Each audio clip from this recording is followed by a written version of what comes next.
Lil Kim has been one of the most polarizing figures in not just rap history, but pop culture history. Her hardcore lyrics and her outrageous aesthetic made it hard for some people to digest her content.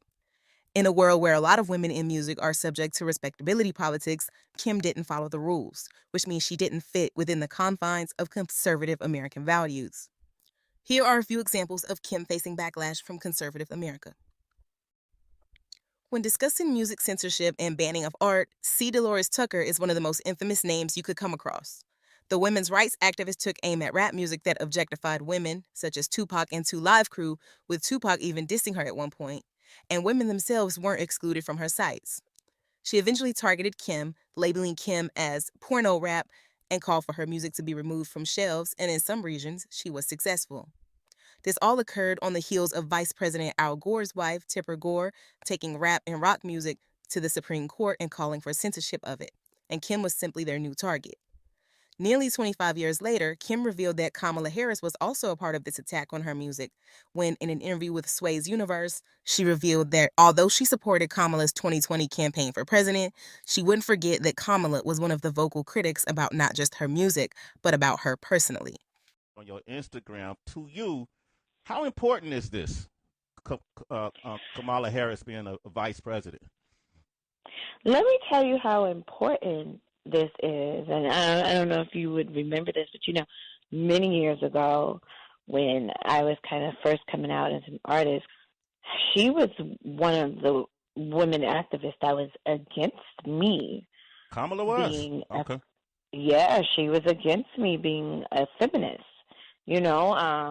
She was one of the ones, when I first came out, like that hardcore poster yeah. was like, it was everywhere, and it was the biggest thing ever, and people were obsessed with this poster. Mm-hmm. And as well as they were obsessed with it, there were a lot of people who were offended by it for whatever reason. Mm-hmm. And she was one of those people.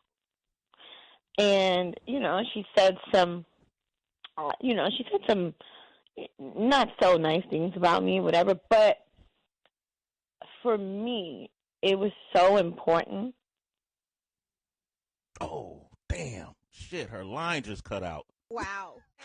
Yo, we was talking about Kamala Harris, and then you said this is important, that she, when you came out with the hardcore poster, that you got a lot of backlash.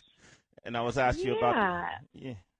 But, long story short, even though she was that way to me, I will never be that way to the first Black woman vice president. I don't even care about, what her reasonings were at the time. Doesn't even matter. Like, her being the first Black woman vice president is just a huge stepping stone for us as women, and a huge, just change in life, period. So I'm very happy for her, and I supported her, and I supported the president on my page. So one of the most known examples of Lil Kim getting backlash for her content is her appearance on The Rolanda Watts Show.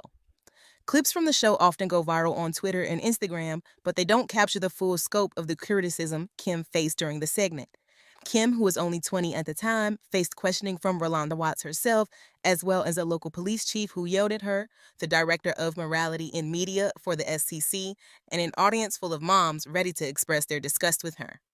In an attempt to humiliate Kim further, Rolanda brought on a superfan who cried when meeting Kim and began reciting the explicit lyrics in front of her. Kim maintained her composure and gave the young fan advice as the segment continued. Some of the lyrics, and I listen to your CD all day, and it's great music, I have to say. But, I don't have kids. And there's some parents who say, oh, the music's too sexually explicit, where our children's minds are going down. We've got a young lady with barely any clothes on up here. Where's the world going to? And what do you say helping her career? Lil Kim, I started reading some lyrics here. How you like it, baby, from the front, from the back. Give that beep a smack. Bet your man won't do it like that. Can't work the middle because this thing is too little. Let me grab your tatas, do the cha-cha. Now, they're little kids. This little girl's 12 years old and keeps singing the lyrics. Hi, Chanel. Hi, Chanel. Chanel's a big fan of Lil. Come here, talk to me, Chanel. How old are you? 12, right? 12. 12. And how do you listen to this music? How do you get away with that in the house? I listen to it on the Walkman. On the Walkman? On the Walkman. And why are you crying?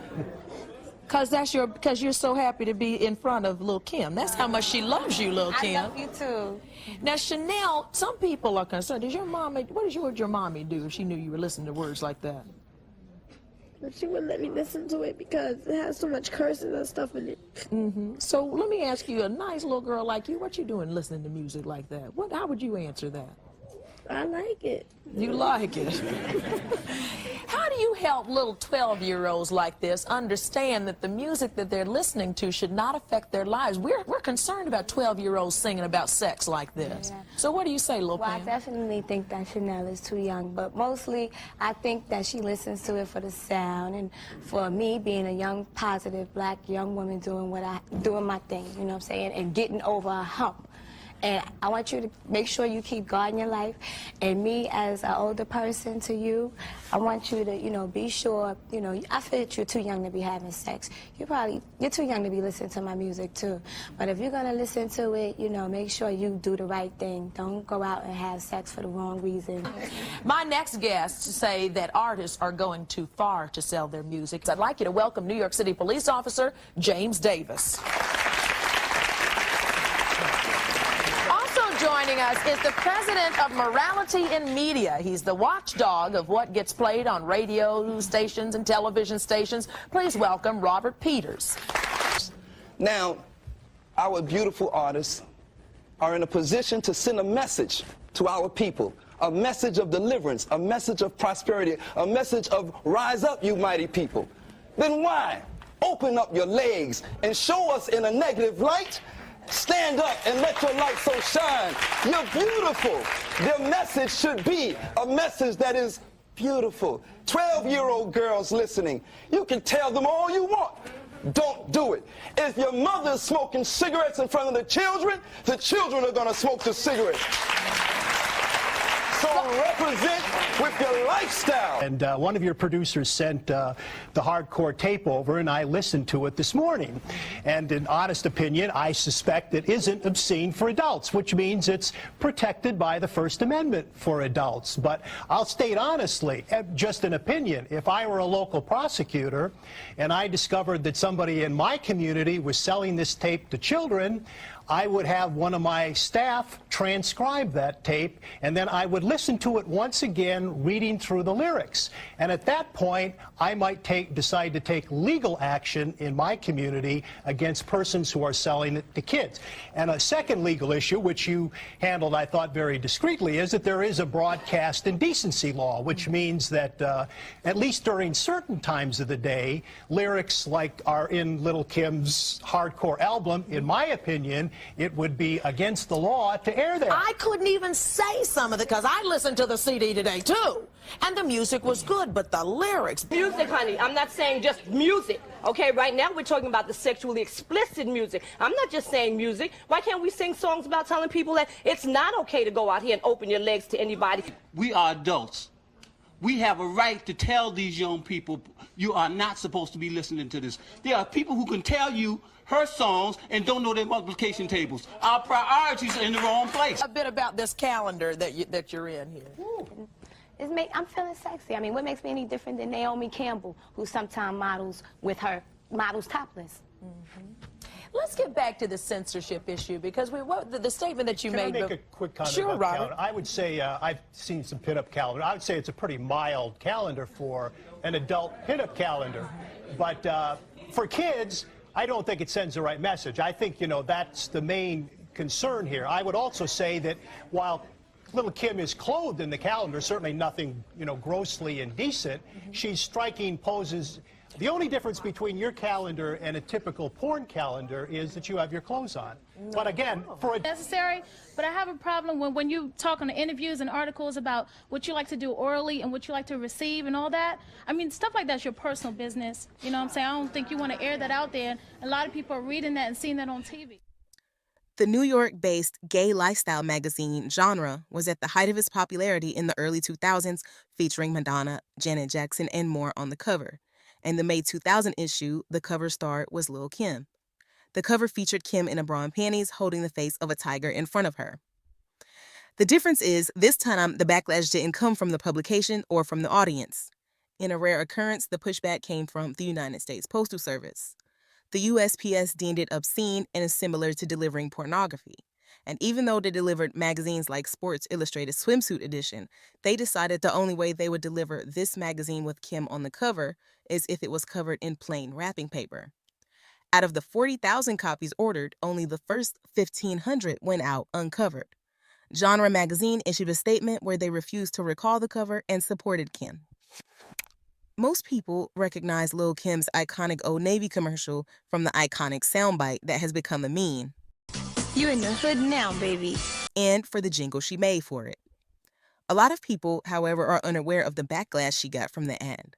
When the commercial began airing in November of 2003, it wasn't long until conservative commentators and suburban moms began to express their displeasure. The harmless advertisement featured teenagers dressed in winter clothes while Kim raps and promotes the fleece jackets and hoodies. They called the commercial grotesque, smut, and one even said the commercial would make baby Jesus cry. Infamous commentator Bill O'Reilly, who also called for Pepsi to drop Ludacris, said that Old Navy should drop Kim from the campaign. Kim took the high road in her response, saying, "He just shows that, contrary to popular belief, Neanderthals still exist. He has a vendetta against black music, and I say to him, next time he sees something on television that offends him, he should change the channel. I do it all the time during his show."